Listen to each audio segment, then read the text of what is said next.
weapons, but today we're going to bring these threats closer to home. We're going to take a look at identity theft.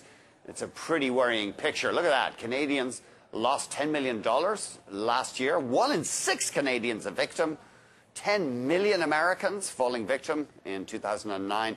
And look at that, 48 billion in ID theft in the States in 2009. For more on identity theft, we're joined by Robert Siciliano. He's a McAfee consultant and identity theft expert in Boston. Hi there, Robert.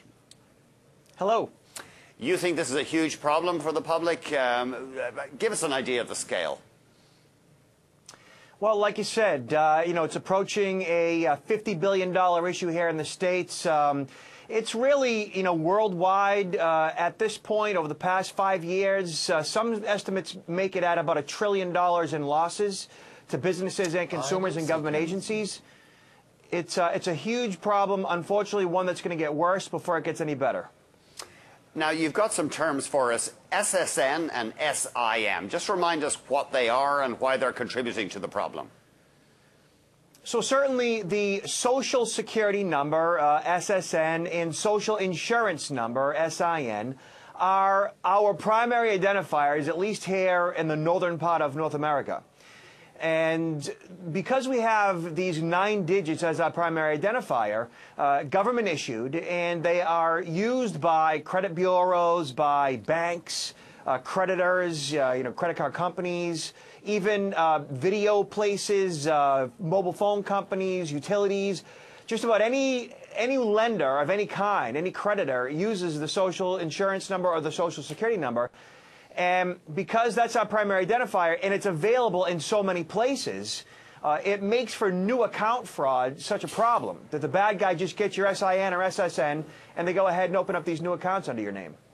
Robert, I must admit, I don't want to sound like a Luddite, but I've never really taken this very seriously in a personal context. I mean, if you have your bank card spiffed at the RABA, the bank gives you your money back if you take $1,000 out of your account. But, why, what risk do people take personally, either financially, reputation I get, but what's the personal financial risk that consumers and business people take in this area? Because I don't quite get it, to be honest.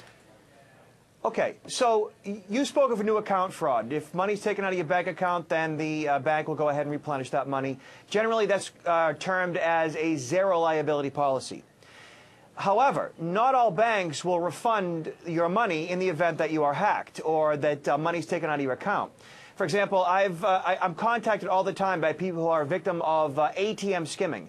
And ATM skimming, of course, is when bad guys put devices in the face of the ATM, they punch in your PIN code, or they skim the information off the back of your magnetic card, they get the information of your PIN code via a wireless camera, and then they create a clone card hours later, and they take all the money out of your account by punching your PIN and using that clone card.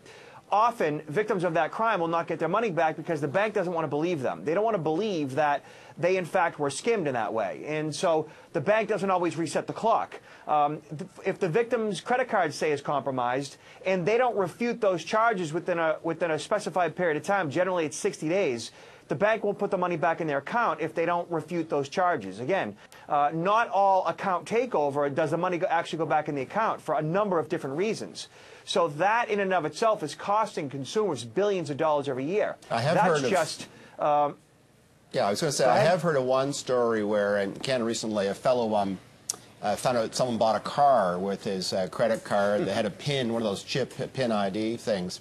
And the bank didn't believe that he actually hadn't inserted his own PIN with the chip card, and there was a big tussle about that. And now that we're all being pushed these PIN IDs, and yet it's so easy, of course, to frankly, as you said yourself, rip that off somehow. I mean, is the industry pushing the liability onto the consumer for the first time, really, since credit cards have been issued for, what, 2 generations now? Well, you have EMV, which is Euro, MasterCard, Visa, rolling out in Canada, whereas we don't have that in the States, which is one of the reasons why ATM skimming and point-of-sale skimming is such a huge problem here. And the banks generally, banks, creditors in general, do not want to believe that you were scammed, that by default they think that you are a bad debtor. They think that you are irresponsible, first and foremost, and they come after you for those funds, whether it's new account fraud or account takeover. So pushing the responsibility towards the consumer, that is by default, and it always has been that way. You have to jump over hurdles and beg and plead and fill out all kinds of documentation to prove that it in fact wasn't you. Identity theft is the only crime that I can think of that you are guilty until proven innocent. And then there's new account fraud. And new account fraud is when they take that SIN or SSN, like I said at the beginning, and they open up these new accounts under your name. They get new credit cards, new loans, and so forth. And when that happens to you, and the bad guy doesn't pay the bill, because they generally don't pay the bill, then you go to apply for a loan to buy a house, to buy a car, and your credit's bad. And so the creditor looks at your credit and they go, well, you're not getting this home because you have bad credit, so you're out of luck. And you go, well, I pay all my bills. And you look at your credit report and it says that you have this credit card that is outstanding for the past year, and now your credit scores went from the 8s to now to the 5s. That's bad for a consumer. So identity theft does affect you for new account fraud and for account takeover in a number of different ways. It can take anywhere from an hour to 600 hours or more. It can cost anything from nothing to $20,000, $30,000 in legal fees and lawyers, and some people even go to jail for the crimes of an identity thief. Unbelievable. What a nightmare, and let's hope you and us and our viewers don't get trapped in it anytime soon. Robert, thanks so much for joining us. Thank you. Robert Siciliano, he is a McAfee consultant and identity theft expert in Boston.